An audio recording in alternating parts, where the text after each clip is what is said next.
निर्माणाधीन Mulpani cricket stadium एउटा cricket stadium मात्र होइन, आजको समयमा यो नेपाली क्रिकेट प्रेमीहरूको इमोसन हो। नेपाली क्रिकेट विकासको आवश्यक पूर्वाधार हो। नेपाली क्रिकेटमा ठुला क्रिकेट टोली र लगानीकर्ता भित्र्याउने ढोका हो। ठुला सङ्ख्यामा पर्यटक भित्र्याउने मन्त्र हो। मुलपानी स्टेडियम तयार भएको दिन नेपाली क्रिकेटको उचाइ बढ्नेछ। अझ भनौँ देशको इज्जत जोगिनेछ। कहिल्यै नबन्ने स्टेडियमको उपमा पाइसकेको यो स्टेडियमलाई नेपाल सरकारले राष्ट्रिय गौरवको योजनाको रूपमा अघि बढाउने निर्णय गरिसकेको छ। त्यसपछि यसको नयाँ डिपिआर तयार पारिएको छ। पुलचोक इन्जिनियरिङले यसको डिपिआर तयार पार्ने जिम्मा पाएको थियो। आज यही मुलपानी स्टेडियमको नयाँ डिपिआरमा केन्द्रित रहेर चर्चा गर्नेछौँ। कन्टेन्टलाई लाइक, सेयर तथा च्यानललाई बेल आइकन सब्सक्राइब गरेर साथ दिन हार्दिक अनुरोध गर्दछु।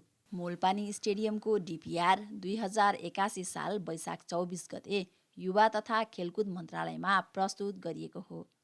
मुलपानीमा रहेका दुईवटा ग्राउन्डहरूमध्ये लोवर मुलपानी अर्थात् हाल निर्माणाधीन स्टेडियमलाई नै भव्य स्टेडियममा रूपान्तरण गरिनेछ। यो मुलपानी स्टेडियमको एउटा मुख्य विशेषता भनेको यहाँ जडान गरिने सब एयर प्रविधि रहनेछ। यो प्रविधि जडित मैदानमा पानी परेको 10 देखि 12 मिनटमै खेलका लागि मैदान तयार पार्न सकिनेछ। स्टेडियमको दर्शक क्षमता 20,878 रहने जनाइएको छ।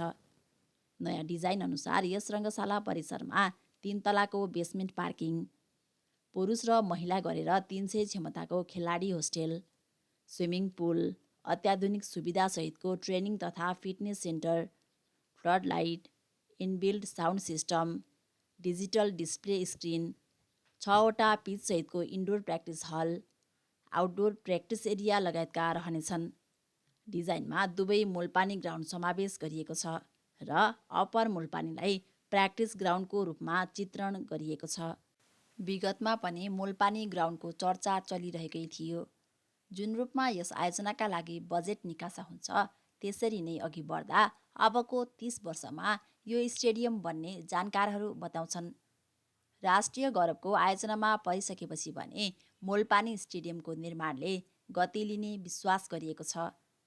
यसैबीच युवा तथा खेलकुद मन्त्री विराज भक्त श्रेष्ठका अनुसार मुलपानीका लागि 1 अर्ब रुपैयाँसम्मको बजेट निकासा हुने सम्भावना रहेको बताउनु भएको छ।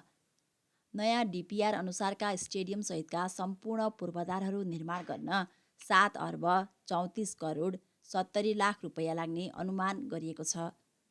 विभिन्न चरणमा यो बृहत मुलपानी रङ्गशाला र यससँग सम्बन्धित संरचनाहरू बनाइनेछन्। मुलपानी स्टेडियमलाई चाँडोभन्दा चाँडो अन्तर्राष्ट्रिय प्रतियोगिताहरूका लागि तयार पार्ने गरी अघि बढ्नुपर्ने देखिन्छ। सबैभन्दा पहिले खेलकुद क्षेत्रमा सरकारले लगानी गर्नुपर्ने देखिन्छ।